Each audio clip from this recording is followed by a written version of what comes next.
14 items, 14 check marks. You replied to every email. You reorganized your project folder. You updated 3 spreadsheets. You cleared your entire Slack backlog. You even meal prepped for tomorrow. And you sit back thinking, today was productive. Then someone asks, how's that proposal coming along? And your stomach drops. Because the proposal, the one thing that actually matters this week, is exactly where it was yesterday. Untouched. And somehow, there isn't a single minute left in the day. Let me show you what this actually sounds like inside my head. I open my laptop. First thing I see, the to-do list. And my brain goes, okay, what can I knock out? Emails, easy, 15 minutes. Slack replies, 10 minutes. Expense report, boring but fast. File that thing from last week, 2 minutes. Update the shared doc, 5. And then, okay, now the proposal. But by then it's 11 a.m., so I think, I'll do it after lunch, when I finally have a real block. Lunch comes. 3 more quick tasks appear. I clear those. Now it's 3 p.m. I'll start fresh tomorrow. I look at my list. 12 things crossed off. I feel accomplished. But the proposal? Same blank page. And here's the part I don't want to admit. I didn't just fail to get to the proposal. I built my day around avoiding it. Every quick task I chose was a way to feel productive without doing the thing that scared me. My to-do list wasn't a plan. It was a hiding spot. I did that on Tuesday. I had a client presentation to build. Instead, I reorganized my entire reference folder, color-coded it. Took 2 hours. Felt amazing. Presented nothing on Wednesday. But those things needed doing. The emails were real. The spreadsheets were real. I wasn't doing nothing. I was doing everything except the one thing. That's the part that's fascinating. Because you're not wrong. Those tasks are real. The emails needed replies. The folder needed organizing eventually. The question isn't whether those things matter. The question is, why does your brain reach for them first? What is it about the to-do list that keeps feeding you the small stuff and hiding the big stuff? Because the small stuff ends. You finish it. And it feels incredible when it does. That feeling? That's not productivity. That's a pattern. And yeah, it has a name. Let's talk about what's actually happening when you check something off. Your brain has a reward system, and here's the thing. It doesn't weigh the importance of what you completed nearly as much as you'd expect. A quick email reply and a proposal breakthrough both register as done. The email won't feel as big, but it doesn't need to. It just needs to feel finished. And it arrives way faster. This is what researchers call the task completion bias. When your workload increases, your brain starts gravitating toward easier tasks. Not because you're lazy, but because completing them feels like progress. And that feeling of progress is genuinely motivating in the short term. The problem is that it comes at a cost. The harder, more important work keeps getting pushed down the list. So the to-do list isn't helping me prioritize? It's training me to chase the easy wins? Think of it like an arcade. You know those claw machines? You put in a token, the claw drops.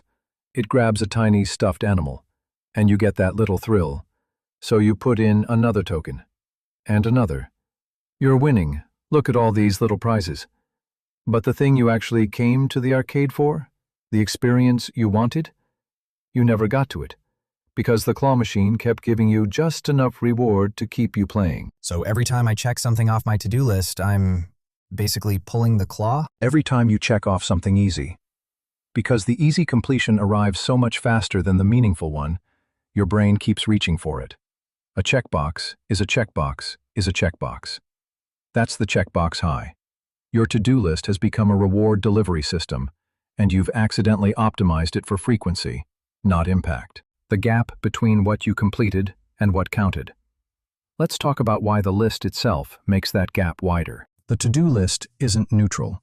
It's not just a record of what needs doing. It's a scoreboard.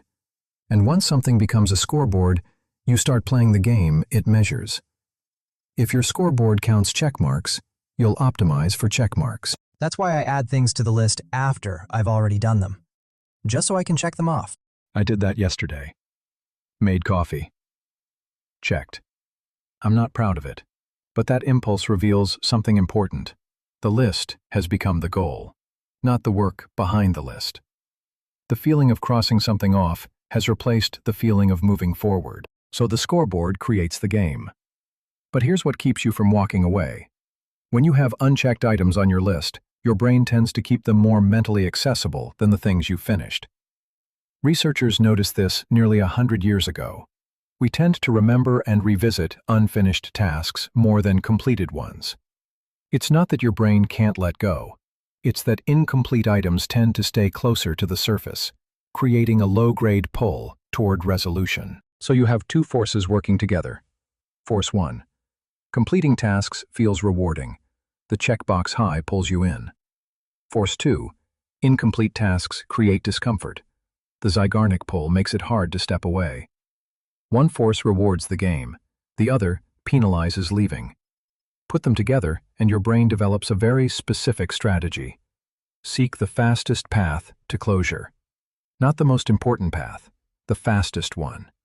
Because fast closure maximizes reward and minimizes discomfort at the same time.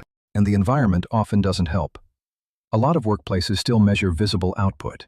Emails sent, tickets closed, meetings attended. When your environment rewards the same things your brain's reward system rewards, the checkbox high gets reinforced from both sides. But aren't there days when clearing the small stuff actually helps? Like, sometimes I knock out a bunch of quick tasks and then I feel energized enough to tackle the big one. That can happen. And research on the progress principle suggests that a sense of forward movement genuinely boosts motivation.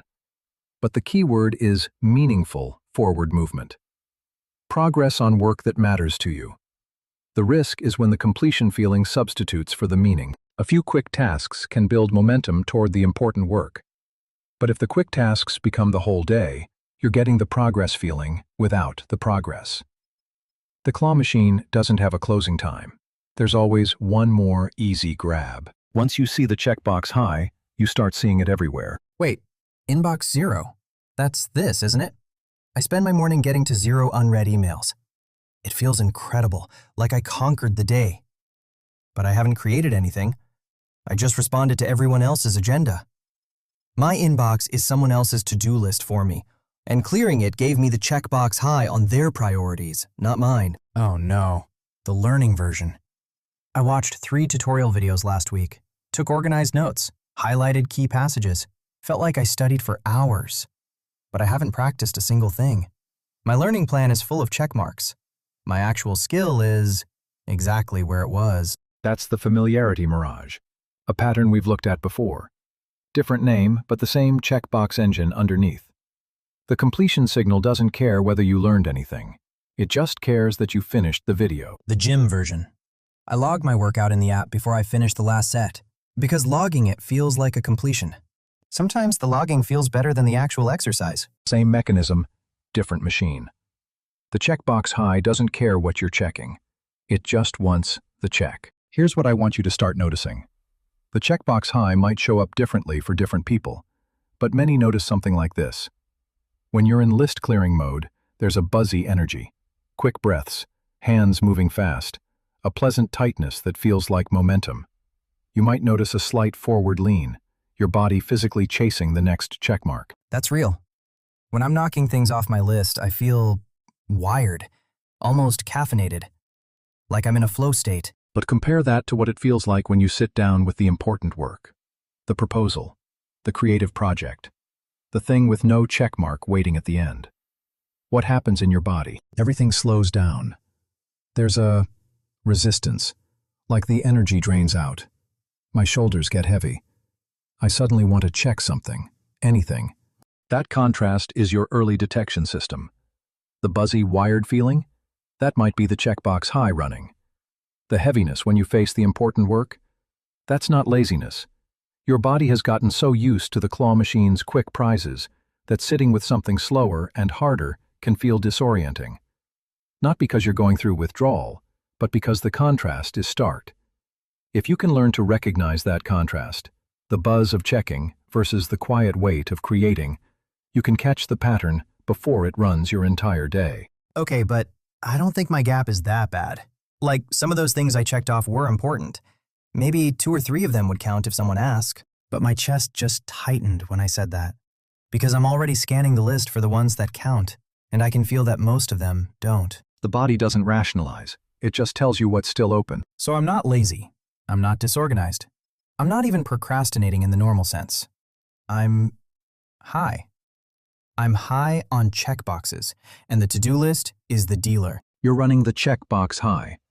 Your brain found a way to feel productive without doing the productive thing.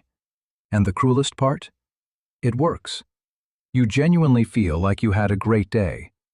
The reckoning doesn't come until someone asks what you actually moved forward. That's when the high wears off and the hollow feeling arrives. That hollow feeling at the end of the day. I know exactly what that is now. It's the moment the arcade closes and I realize I spent all my tokens on tiny stuffed animals. And you can feel it. The checkbox high has a signature. Buzz during, hollow after. If your day ends with that specific emptiness, busy but unmoved, your body just told you the pattern was running. This week, I want you to try something absurdly small. Think of it this way. You're about to walk into the arcade. The claw machine is lit up. The tokens are in your pocket. Before you start playing, before you open your to-do list, before you look at a single task, a single email, a single notification, grab a piece of paper or open a blank note. Write one line. Just one. Answer this question.